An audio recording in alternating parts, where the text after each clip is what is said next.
and it saves it to a mess of XML. Let's just look at that. It's actually GraphML, which is a variant of XML.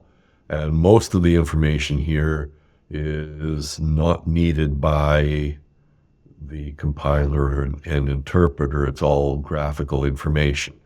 We run it through a very simple piece of code called DOS to JSON, drawings as syntax to JSON.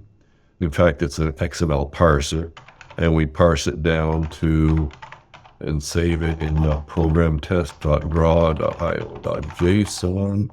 Save it down to something very simple like this. This thing basically says it came from the file test.draw.io. At the moment, there's only one tab. We can have more than one tab. And on this tab, there's some children. In this case, there's only one.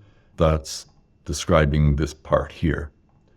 And then there's a description of all the connections. There's actually 3 connections on this diagram. The first connection is here to there. And it basically says that it's a downward connection.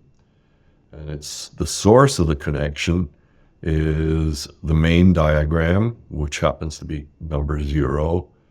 And its name is nothing at the moment.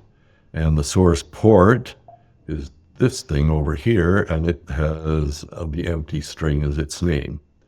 That's what we see here. It's source port nothing. And the target port in this particular case is the echo component and its input port called nothing, which is this one over here.